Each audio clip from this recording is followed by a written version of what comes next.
alaikum. Welcome my viewers and students to my new class. And today's class is also about literature.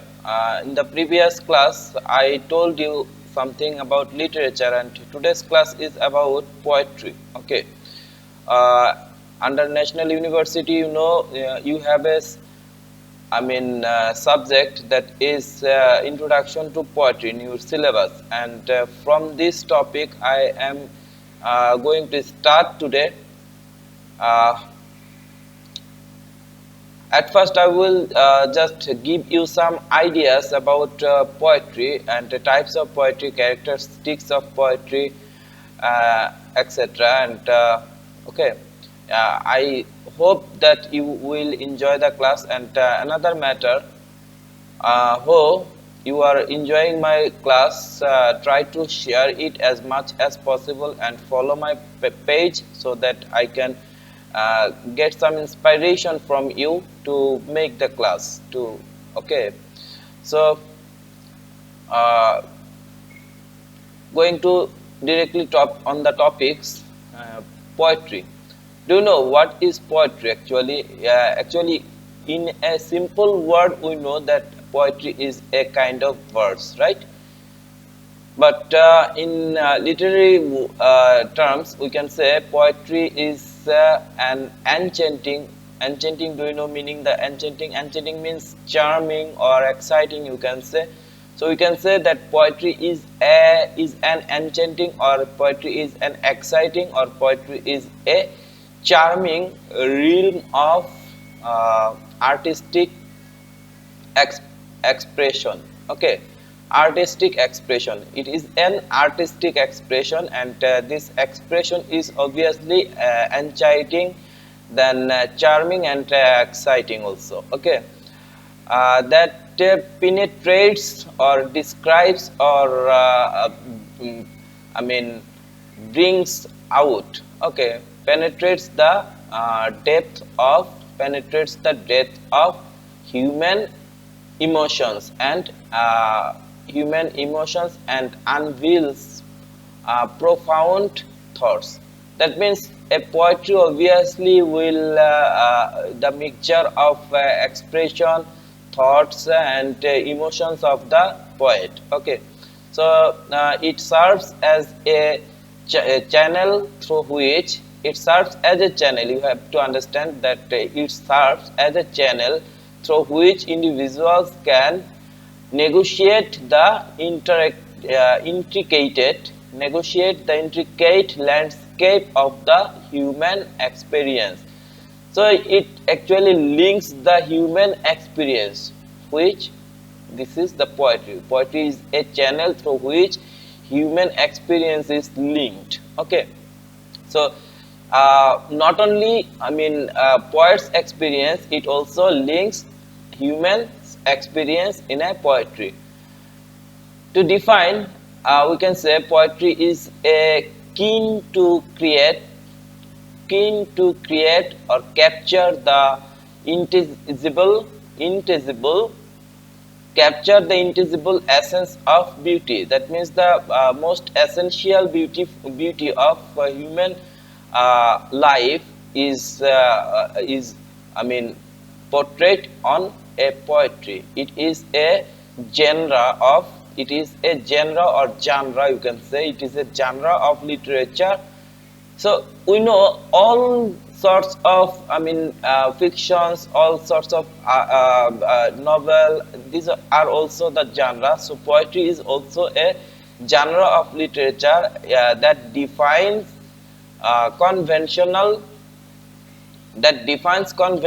boundaries. Conventional, you should say ancient or something old. Okay, old boundaries encompassing myriad of styles, forms and thematic expression. So in a poetry you are getting some sort of style, forms and then thematic expression. These all are linked together. Okay, these all are ordered in such a way that nothing, without one you cannot imagine another. Okay, so poetry transcends the limitations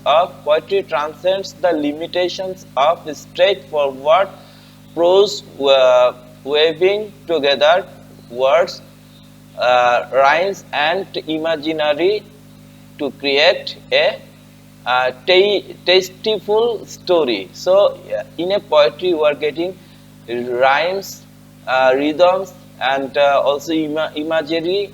Okay, to create a tasteful story, like all other, literary fiction, like all other literary aspects. This is not a,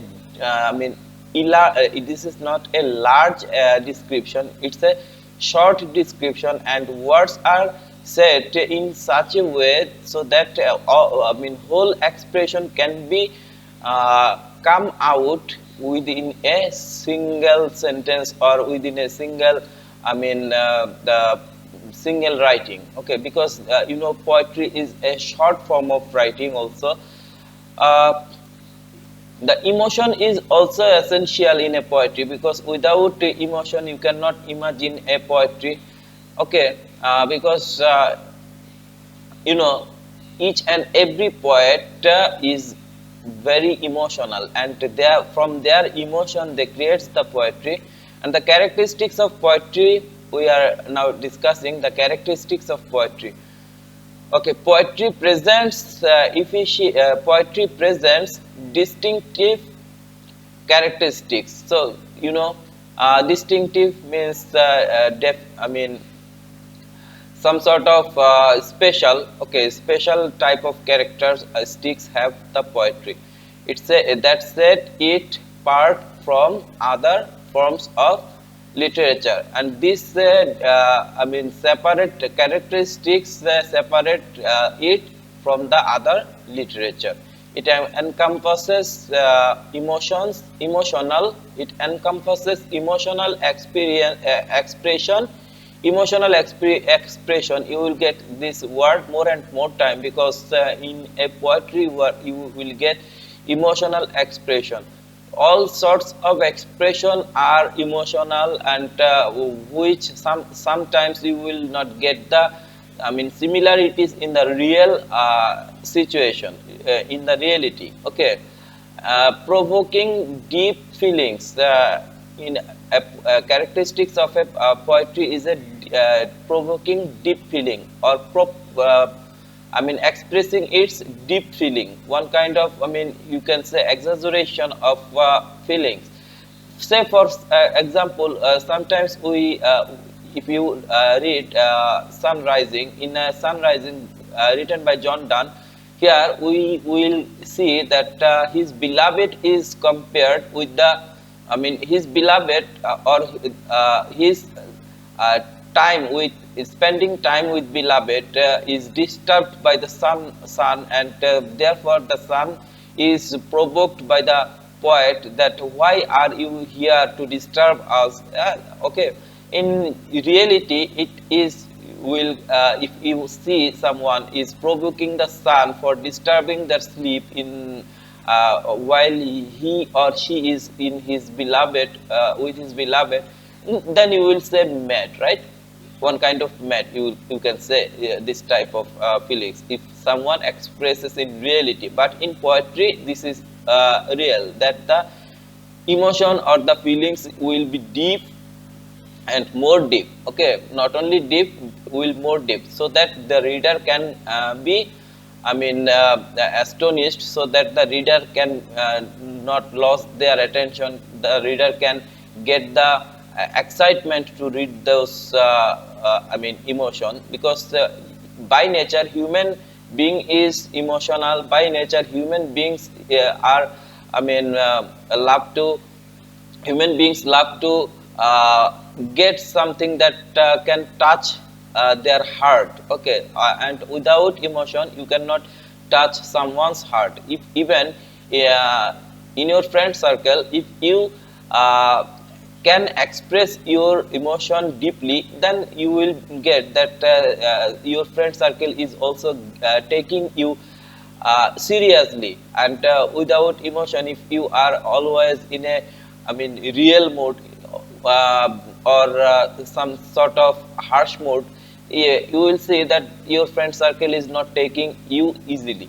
And this is why in a poetry you will get much and more uh, I mean, over feelings, much and more emotion, much and more extra exaggeration. Okay, these are the qualities of a poetry.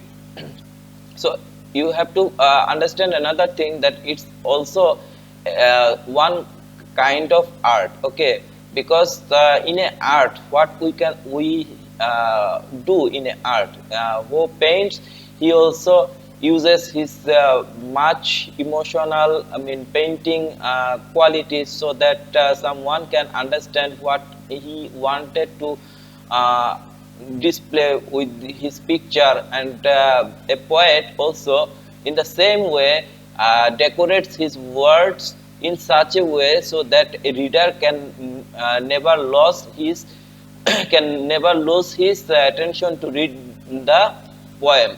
Because if the reader lose his attention to read the poem, the aim of writing the poem will not be fulfilled.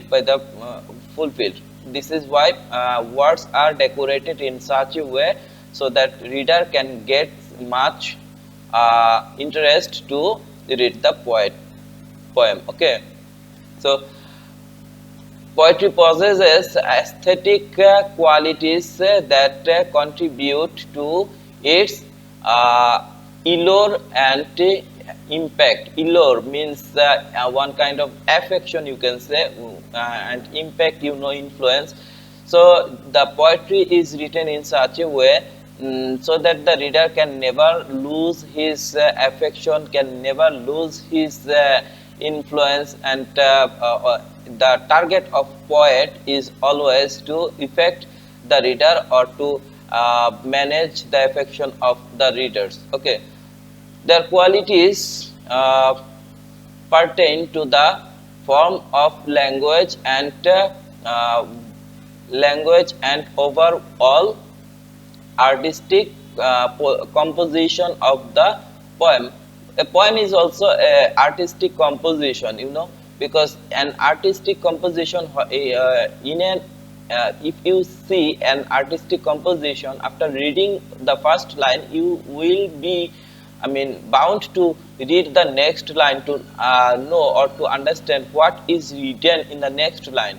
And a poem is also written in such a way so that the reader, after reading the first line, he will be able to, he is bound to read the next line. This is the quality of a poem. And rhyme and rhythm is the main weapon of a poet. Okay, so in a poetry you will get rhymes and rhythms. Then the tradition of poetry is comes from ancient Sumerian and Egyptian. The first poet, they first introduced writing poetry. Okay, Sumerian and Egyptian. Then many other old or Western country, Western civilization introduced their poetry. For example, in Greek, Homer wrote Iliad and Odyssey. These are the famous epic in English literature. These are not the English literature actually originated English literature, but these are translated then into English from Greek. Okay, and this epic is well known to all of English literature students. Not only English literature, but also in other literature. Epic, Homer epic, Odyssey, Iliad and Odyssey. These two epics are very famous. Okay, so with that passing of time, poetry changes its formation. With the passing of time, poetry changes its qualities. In the Shakespearean age, poetry got the a proper format, you can say. In Shakespeare wrote 54 sonnets, and through his sonnets he establishes his own style and technique in poetry. And his sonnet is written, in 14 lines, and each line you will get 14 words. And his sonnet rhyme scheme is AB AB, BC BC, EF EF GG. In this rhyme scheme he has written his poetry. In this rhyme scheme Shakespeare wrote his sonnets. And metaphysical poetry then come to the metaphysical poetry, because John Donne is famous in this sector. Okay, John Donne wrote metaphysical poetry, and in his metaphysical poetry he usually uses love and religious aspects with his personal experiences. Another matter, in Greek time and Egyptian time, when they wrote the poetry, they wrote uh, only in order to express their religious feelings. Okay, in order to express their religious feelings, poetry actually come. And many times poetry goes from generation to generation by orally, and there was no written format in that time. And in English literature, in the previous English time, ancient English time, Beowulf is one of the famous oral poetry. And it's a big poetry, though it's a big one, but it is not written in that time. And whole poetry comes from generation to generation by orally. Okay, in the next, in Renaissance and Victorian age, in Renaissance period, we get the poetry mixtures, the personal experiences, nature, and etc. and etc. In romantic poetry also, takes romanticism and love, death, this type of concepts, which are actually cannot be touched, but can be imagined by the human beings. These feelings came into the romantic poetry. And in the modern time, poetry turns into another verse where you will not get any rhymes and rhythms actually, and no, definite, or you will not get any definite style here. It's called free verses poetry. Okay, so poetry is divided into, you can say, lyrical poetry. I will discuss them after one by another when your topic will come. Okay, because if I discuss in a single class all types of poetry, you will not be able to understand and memorize them perfectly. So I am telling you the types of poetry. Number one, lyrical poetry. Okay, lyrical poetry. Then you will get sonnet. I already told you sonnet. What is sonnet? Sonnet is a 14 lines iambic pentameter. Okay, pentameter poetry. And then you will get hiking poetry. It's a one kind of Japanese poetry written in 17 lines. And then you will get free verse poetry. And in this free verse poetry, you will get no definite style, but this free verse poetry usually consists of 5 lines. Okay, and these are the actual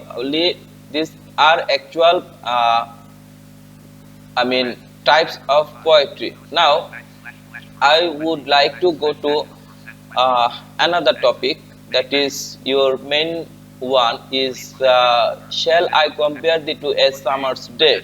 Okay.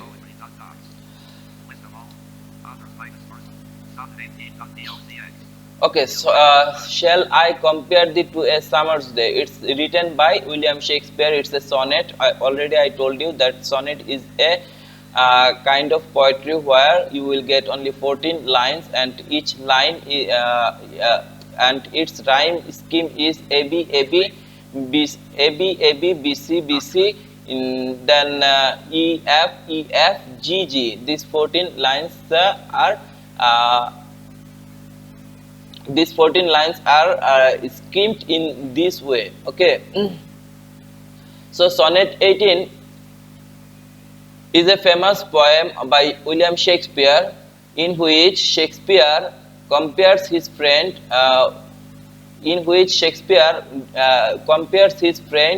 friend with the season first, and then he notices that the season is changeable, but his friend is not changeable. Okay, so we are not talking more, just going to the text directly. Look at the text if you have in front of you, and I will also include it in the description box, no problem. So in the first line, Shakespeare asked put a question for his friend in such a way that, shall I compare thee to a summer's day? Look at the sentence, shall I compare thee? The THEE, it's a colloquial language, and which means you. Okay, so if we translate it, then it will be, shall I compare you to a summer's day? The meaning you already understood, that Shakespeare is asking his friend that should I or shall I compare you in a with a summer's day. Okay, then in the next line, Shakespeare is telling by okay.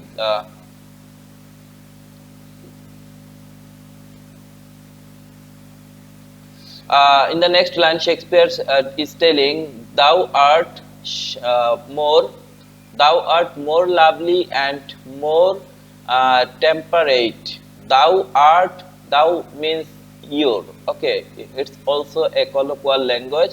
So in this sentence, he is telling thou art, that means your art, or your face, or your beautiness. Okay, your beautiness or your beauty is more lovely and more temperate. Temperate here is you can say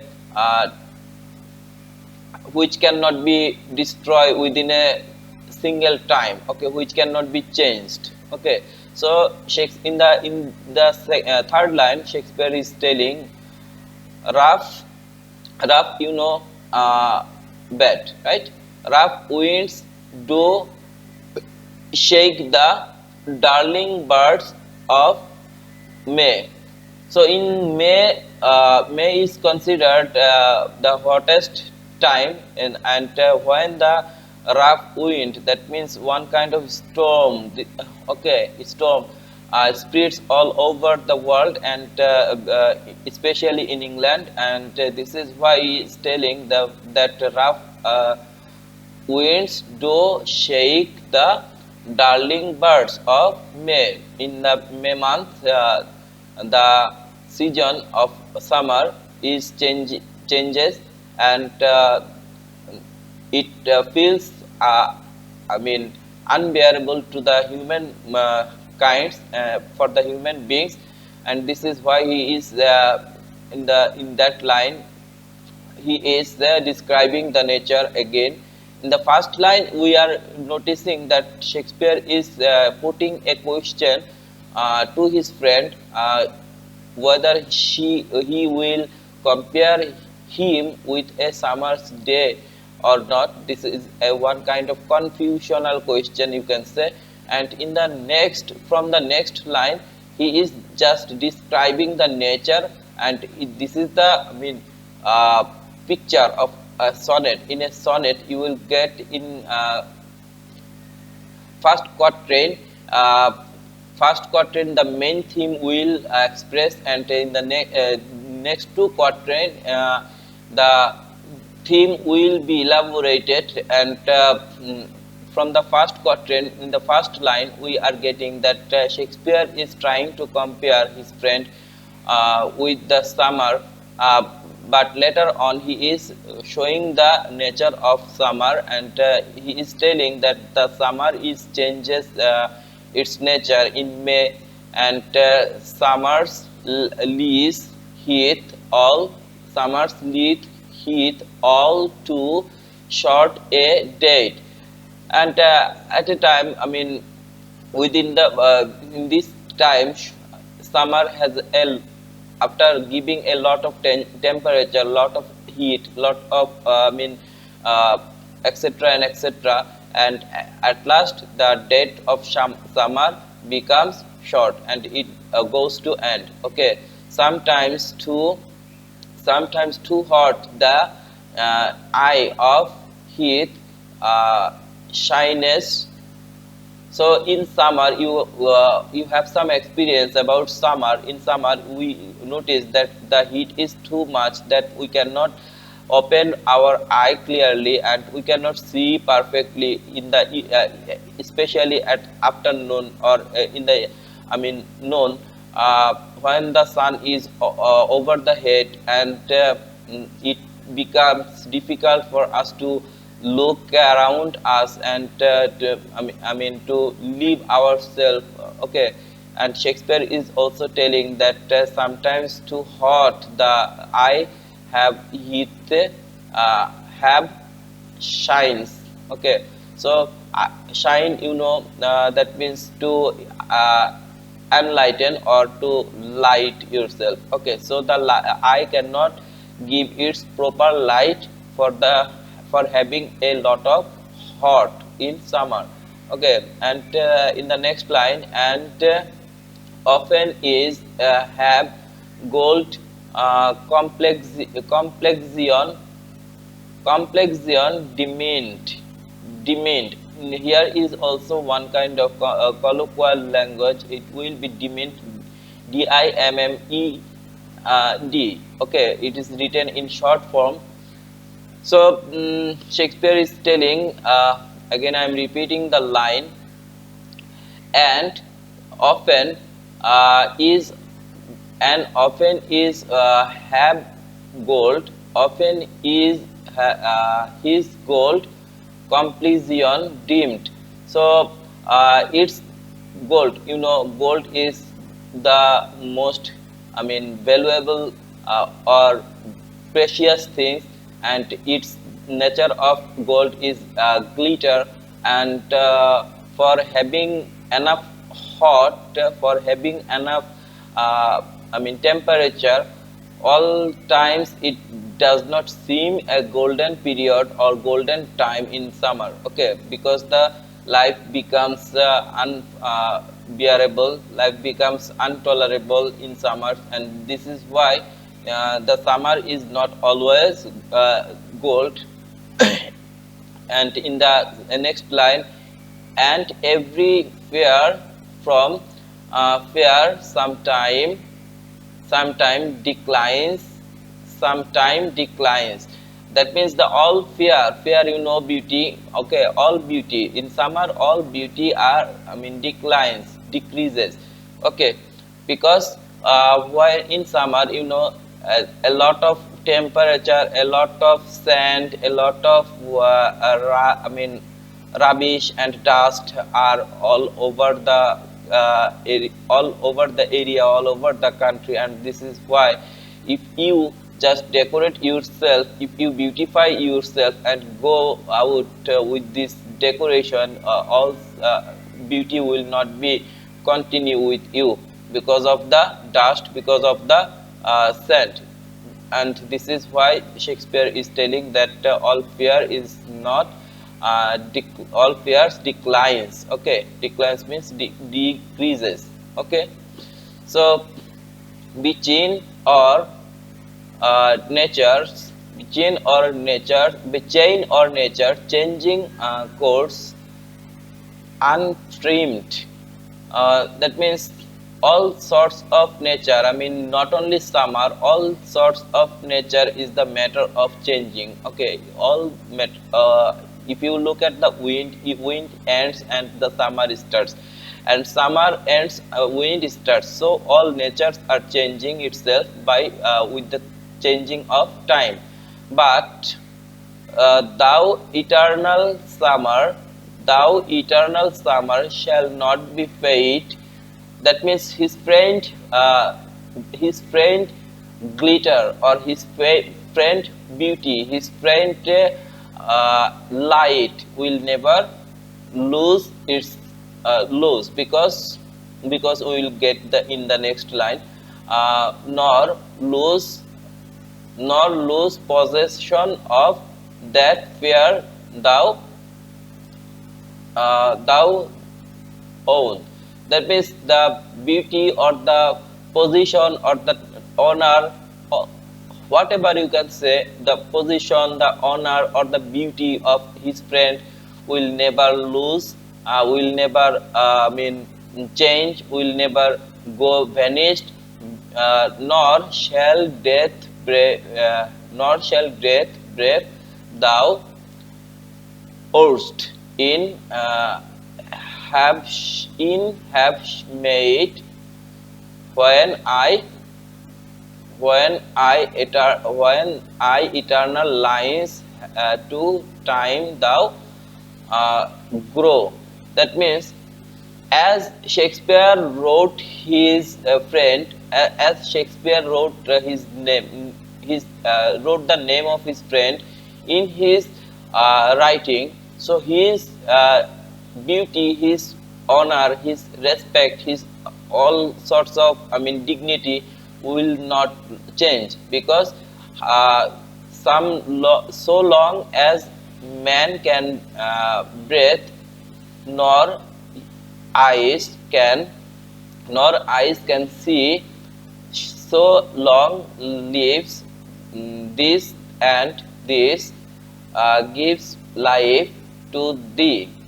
That means, after, I mean, uh, 5 years, right? 500 years. After 500 years, we are reading Shakespeare, and as Shakespeare wrote about his friend in his poetry, in his poem, so man will be able to understand that how much love Shakespeare had for his friend, and how the beauty of his friend will never lose. Even his death cannot, snatch away of his beauty from the earth, because the line is written eternally written in his poetry, and the poetry or the writing is, I mean, how many days his writing will be stay on earth, and his friend's beauty will also stay on earth.